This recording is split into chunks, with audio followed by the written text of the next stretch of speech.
En algún momento con Luli Trujillo, con Iván Jagroski, hablábamos del hecho de comer una sola vez al día. No es una ocurrencia, es algo que dice el diario El País de España y que en los sectores medios y los más vulnerables uno lo puede percibir. Y ni siquiera comer bien una vez al día. Observado esto por un importante rotativo como El País, duele, porque es una situación muy penosa la que se atraviesa. Se come una sola vez al día.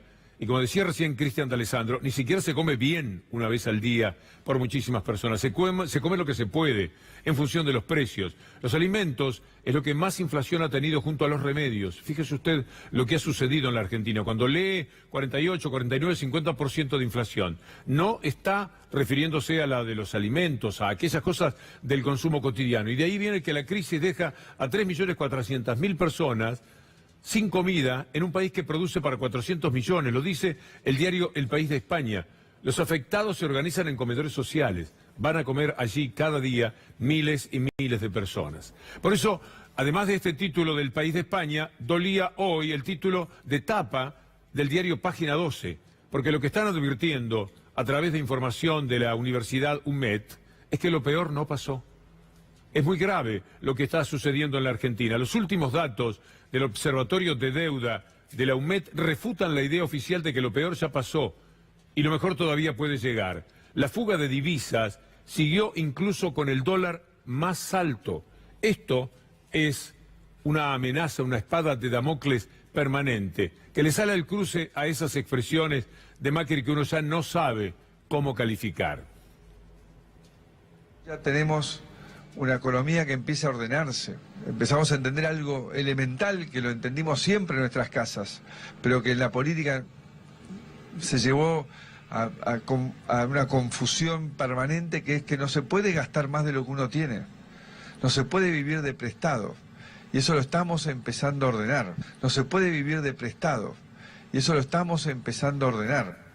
Mire la locura que es la frase de este hombre.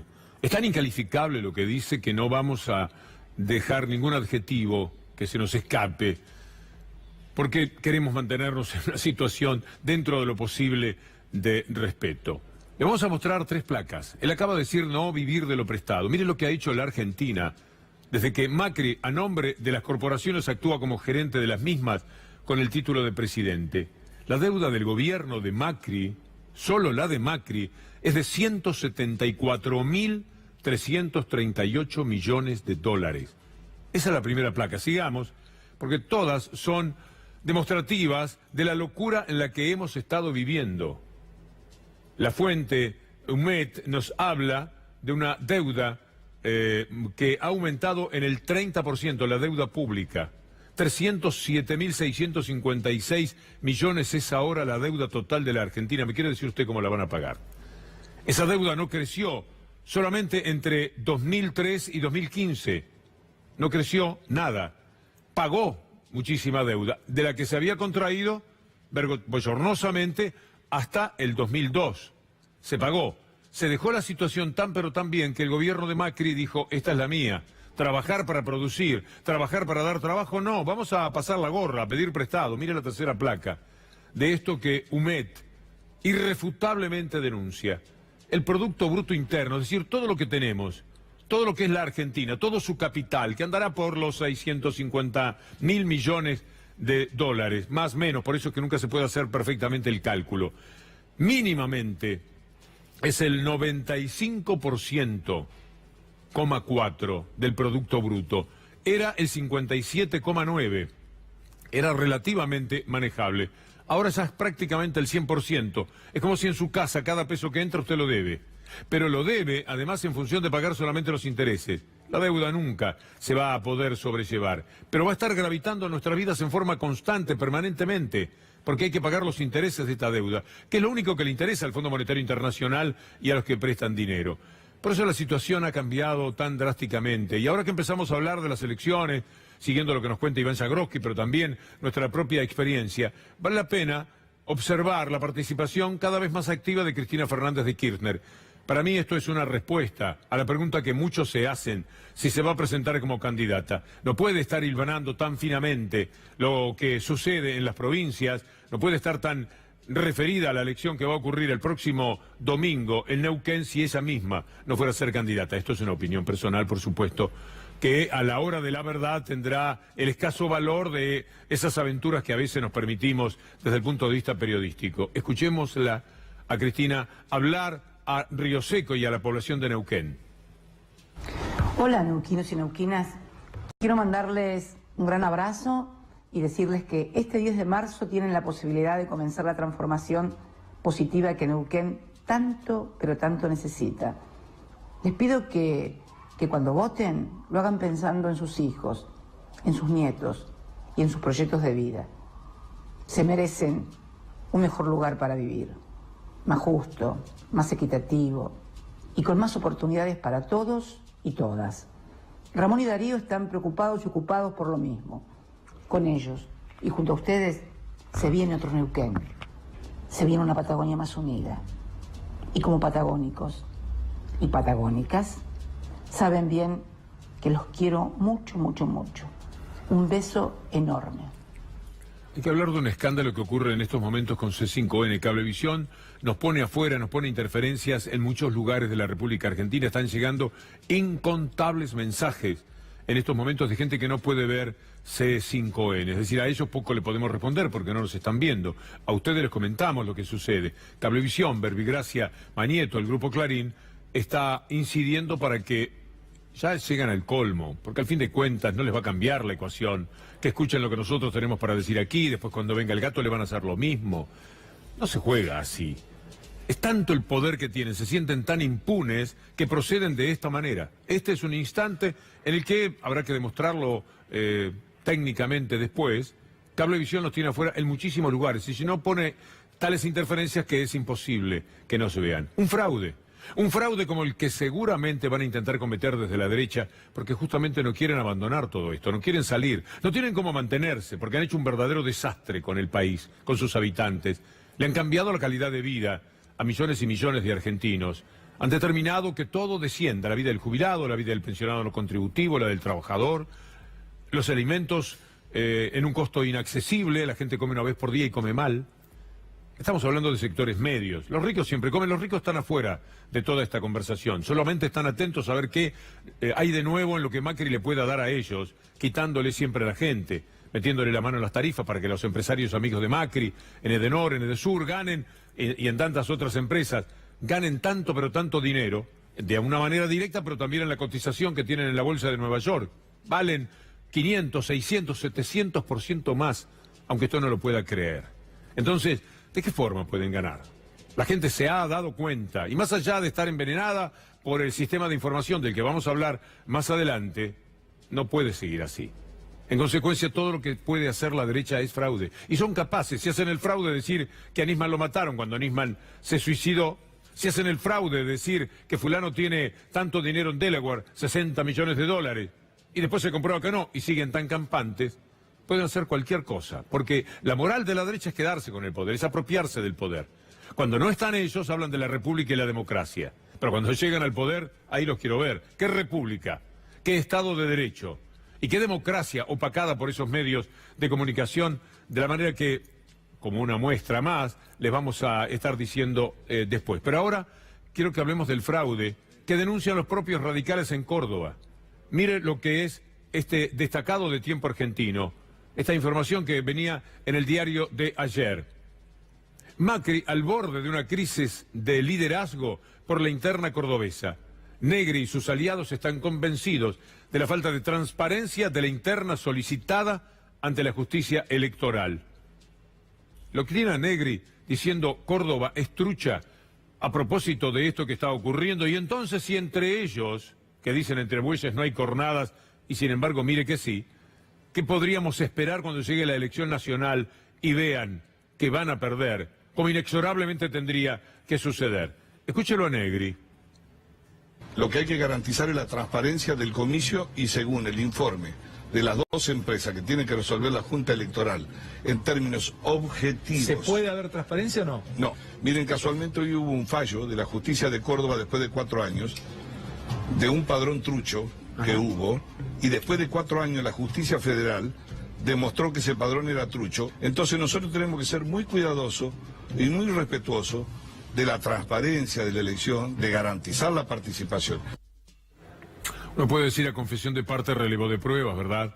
Es entre ellos, están hablando de las truchadas que se pueden hacer y las que seguramente deben haber ocurrido. Yo siempre tuve, no puedo demostrarlo, pero suelto la opinión, una inquina con los números que se dieron en la provincia de Córdoba.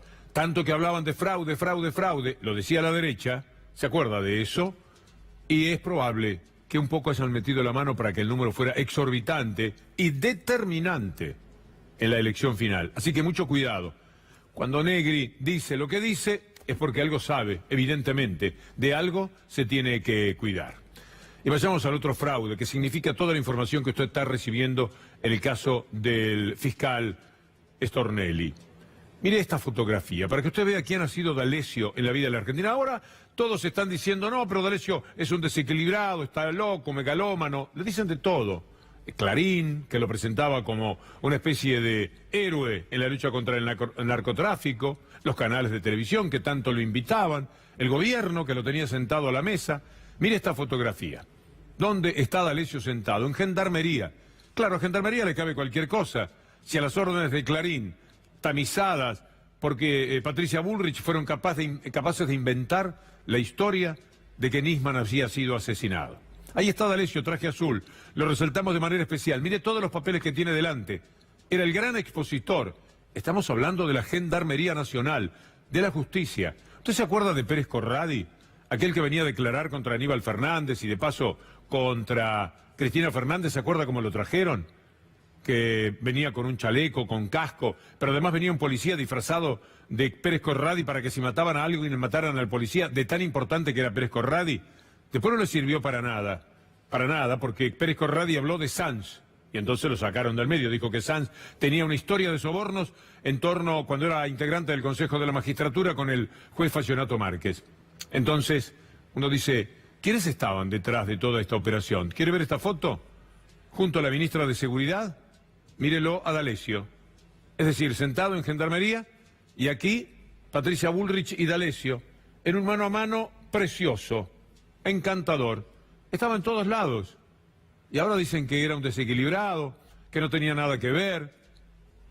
Stornelli dijo, primero lo vi 2 veces, no se acordaba muy bien de él. Después lo dijo más. Ahora la va a escuchar usted a Carrió diciendo cuántas veces, tanto ella como Stornelli, etcétera, estuvieron con D'Alessio. Yo en su momento lo atendí en 2 oportunidades. Era educado, era respetuoso. Efectivamente, ese chico es alguien que pertenece a la Cámpora porque estuvo durante NARSA. Carrió, le hago varias preguntas porque dijo muchas cosas de las que me gustaría que profundice. La primera es que usted dice que, si yo no entendí mal, que lo vio 2 veces a Marcelo D'Alessio. Sí. ¿Y quién Una vez me lo presentó Daniel Santoro, pero de buena fe, y otra vez estuvimos en una reunión de bloque, mostró algunas cosas. Yo lo dejé ir y se lo derivé a la pobre Paula, que no tiene nada que ver, y creo que hace 6 meses que no hablaban,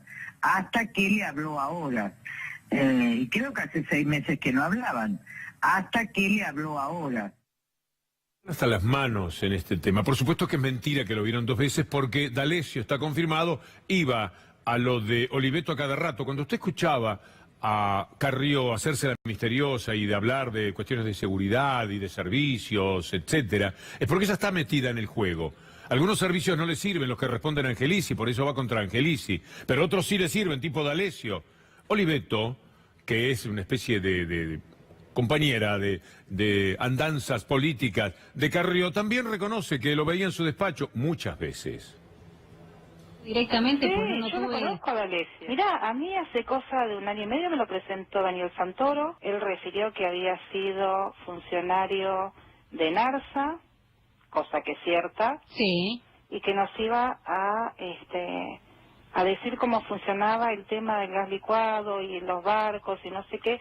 La verdad que es una operación muy compleja de entender. Me habré reunido con él 3 o 4 veces en mi despacho. Él me llamó el viernes pasado, el viernes ese que salió la nota del cohete en la luna. De Horacio Berbisky, sí. Sí, ahí me llamó, estaba muy nervioso. También se habla de muchas conversaciones de Lilita con... Eso no es verdad, Lilita no tiene teléfono. ¿No tiene teléfono? No, por lo tanto no puede tener comunicaciones con esta persona. Venimos de escuchar que Carrió dijo que sí, que 2 veces, que fueron muchas más, según todos los testimonios que existen. Por eso se pavoneaba tanto con la información que ella tiene de D'Alessio, de Santoro, de Clarín. Era un ida y vuelta el que se habían impuesto. Oliveto, por supuesto, está mintiendo. Toman pastillas para mentir en cada una de sus intervenciones públicas. Lo recibió decenas de veces a D'Alessio. Era un tipo que frecuentaba constantemente. Así que lo tenemos con Gendarmería, con Patricia Bullrich, lo tenemos con Carrió, con Oliveto, por supuesto con Clarín Santoro, y lo tenemos en Pinamar con Stornelli, ¿verdad? Ahí está la toma que hizo alguien, el propio Echeves, la víctima. Y después dicen que era una operación de Echeves. Juntarlos, Stornelli y D'Alessio, qué inteligente Echeves, qué bien los presos de Ezeiza, como trata de decir Carrió con su denuncia. Le dijeron, usted júntelos a D'Alessio con Stornelli, engáñelo, los pone juntos, los filma, después consigue 20 horas de grabaciones en las que D'Alessio le dice a usted que quiere 300.000 dólares y cuanto etcétera se le ocurra. Una operación formidable, la que este pobre señor Echeves, que habrá sabido un poco más de la vida del país, sabe algo más de cómo se juega por parte de los medios de comunicación. Y hablando de estos, la tapa de La Nación de este domingo tenía una nota de Morales Solá. En la nota, lo que se está diciendo, especialmente, es que todo está organizado por Cristina Fernández de Kirchner.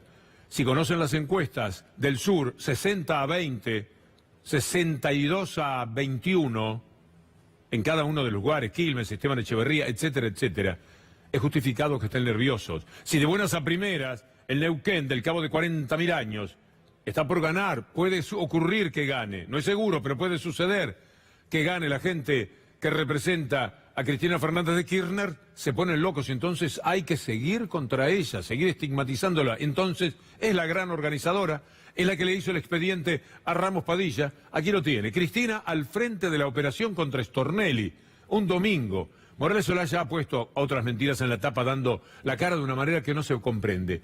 Ella habló en el Senado, atienda esto, el miércoles pasado, sobre detalles de esa causa que se encontraba entonces bajo secreto del sumario.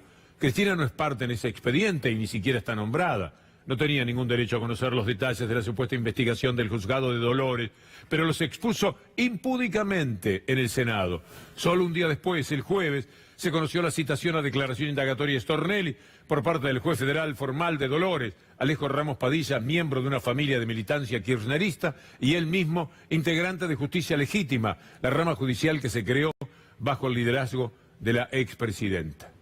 Esto es lo que puso en la tapa el diario La Nación, al mismo tiempo que por teléfono preguntaban a Atlanta cómo va el estadio con el que piensan robar intensamente como toda la vida los Aguiar. Pero sigue la nota. Tal vez por eso Cristina conocía el expediente como ningún otro argentino salvo el juez lo conocía. La causa se inició porque otro mitómano, el falso abogado Marcelo D'Alessio, le había pedido al empresario agropecuario Pedro Echeves un soborno en nombre de Stornelli para sacarlo de la causa de los cuadernos. Para eso le pedía el soborno. Todo es enloquecedor. Yo digo, ¿cómo hacen los lectores de La Nación? Se tendrán que convertir en cómplices de algo por el estilo, porque no son lectores en estado puro, el lector que quiere informarse. Aquí hay algo de mentime que me gusta, dale para adelante, porque si no esta gente no se animaría a cometer esto, al cabo de ciertas trayectorias periodísticas, porque piense como piense, estamos hablando de una persona de años, nombrado, reconocido, premiado. FOPEA le debe haber dado algún premio, como a Santoro se lo dio hace 3 meses. Mire lo que dijo Cristina Fernández de Kirchner en el Senado sobre este tema Stornelli, y pregúntese usted si cuando habló Cristina, todo esto ya usted, como cualquiera de nosotros, no lo sabía. Tal gravedad institucional que estamos viendo cómo desde el propio Poder Judicial, concretamente desde Comodoro Pi, se está intentando quitarle la causa a un juez para que no investigue. Pero no solamente eso, sino que de la propia sentencia del juez se puede colegir la actuación de una embajada extranjera en esta cuestión. Esto solo ameritaría que la Corte interviniera porque, de acuerdo a la Constitución Nacional, cuando hay una cuestión en la cual está involucrado, podría estar involucrado una embajada extranjera, la Corte tiene competencia originaria y exclusiva. Y hasta ahora, por lo que he leído en la sentencia del juez Ramos Padilla, la Embajada de los Estados Unidos no ha contestado acerca de la veracidad de las chapas identificatorias, credenciales, etcétera, etcétera, de agencias de seguridad de Estados Unidos de Norteamérica. Es más, una de las personas que ya ha declarado en la causa ha dicho que D'Alessio lo llevó en una camioneta y que en la parte delantera de ese vehículo iban 2 personas de la embajada. Pero además, entre las múltiples carpetas que se le encontró una referida al ciudadano Echeves, el empresario este que fue extorsionado, redactada en inglés. Ahora vamos a ver que estas cosas que mencionó Cristina Fernández de Kirchner se conocían hace 4 y 6 días respectivamente. Habían salido en los diarios. Lo que estaba diciendo en el Senado no era el impúdico conocimiento de cada aspecto de lo que hace el expediente. Conocía lo que del expediente conocemos todos porque se han mostrado partes del expediente, se ha visto y se ha hablado muchísimo por las informaciones a las que han accedido, página 2 y el cohete a la luna. Miren esta información, esto es de minuto 1, D'Alessio reconoció que concertó la reunión, etcétera, pero mire el destacado, un trato se suma a los informes extraoficiales, no me lo quiten por favor, lo ponemos otra vez, hay que levantarlo, porque es interesante, es lo que habla de el tema de lo que se decía de D'Alessio. Había estado bien, habían llegado perfecto a eso. Aquí está. Este dato se suma a los informes extraoficiales solicitados al exterior y referidos a la denuncia, redactados en inglés y hallados en el allanamiento del domicilio de D'Alessio, cito en el Country St. Thomas. ¿Sabe de cuánto es esta nota? De 6 días antes de que hablara Cristina Fernández de Kirchner. Y la otra, que es de Horacio Berbisky, habla de la camioneta Land Rover. Veamos el título de la nota para que usted trabaje de ciudadano y la pueda buscar. El contacto con Stornelli confirmado, dice el 23 de febrero, fíjese en la fecha. Y ahora busquemos en la nota la parte destacada en la que se habla de la camioneta Land Rover. En la parte final, para al lunes siguiente, las 4 últimas líneas. Añade, vinieron a buscar los 2 yanquis con anteojos en una camioneta Land Rover de la embajada y D'Alessio venía con ellos sentado en el asiento trasero. Bueno, lo llevaron directamente a Comodoro y todo lo demás. Lo que quiero demostrarle es que esto se conocía. Ellos saben que Stornelli, como están las cosas, no podría seguir con la causa. Nunca la debió tener, porque la tiene de una manera trucha, como se dice en la jerga popular. No le correspondía ni a él ni a Bonadío. Ya olvidémonos de eso, porque le pasaron por encima a todo decoro del Estado de Derecho. Pero ahora, con todo lo que ha pasado, con él pidiendo cámaras ocultas a un abogado para el tema Fariña, para meterlo en el asunto de los cuadernos, todo lo que ha ocurrido en la causa y este tema que le compete directamente porque D'Alessio estuvo en su juzgado muchísimas veces tomando declaración, no era ni siquiera abogado, participando en la toma de declaración de un individuo, Brosa Dubart, que después dijo que había sido extorsionado, como no podía ser de otra manera, por D'Alessio, a las órdenes de quién. ¿Cómo conseguían todos estos datos? ¿Cómo era que los llevaban? Tiene razón Leopoldo Moró cuando dice... Es esta foto también que hoy publica Página 12, donde está sentado D'Alessio en una reunión con funcionarios del Ministerio de Seguridad y 2 altos jefes de la Gendarmería. ¿Qué hacía ahí D'Alessio? Vos fijate los argumentos infantiles, nos toman por estúpidos que están usando para defenderse. Dice el señor fiscal de Stornelli, no, me lo presentó Santoro y me dijo que era de la DEA. Quiere decir que él hacía operaciones de inteligencia interior con agentes extranjeros. Supongamos que no es de la DEA, que es un chanta que decía de la DEA. Quiere decir que el fiscal Stornelli nunca verificó si el tipo era de la DEA. No puede estar un minuto más como fiscal, un segundo. Recibía a un tipo como abogado y el tipo no era abogado. Vos que sos abogado. Le encargaba, escúchame, Leopoldo, le encargaba tareas delicadas. No solo delicadas, tareas delictivas. Sí. Y por eso es que dice Moro no podía seguir un segundo más. Esto es lo que están defendiendo, con las mentiras de las tapas de los diarios, etcétera. Y no les alcanza con eso. Llegan al 95% de la gente. Clarín, Nación, TN, Canal 13, 300 canales que Mañeto se robó gracias al fútbol. Y esa historia sí que la conozco bien. Y los demás canales que no tienen más remedio a veces que seguir la agenda que ellos marcan. No digo C5N, pero otros canales lo siguen. No les alcanza con llegar masivamente con sus brutales mentiras de estos últimos años a la mayor parte de la población. En el modesto ámbito que nosotros ocupamos, pero que llegamos también a mucha gente, ni por asomo en el porcentaje a lo que ellos, no quieren que la gente nos escuche. Esto que nos están haciendo a nosotros a esta hora en el diario, se lo van a hacer también al Gato. Ya me lo veo desde casa, a Silvestre contando todo, en Ciudadela, en Belgrano, Soplama, algún otro lugar más, de todos los sitios del resto del país. Están viniendo informaciones de Cablevisión, como esos son impúdicos, como son el poder, no tienen ningún problema. Están cortando la señal, poniéndole ruido. Sí, ya dije, Belgrano y Ciudadela. ¿Qué otro lugar?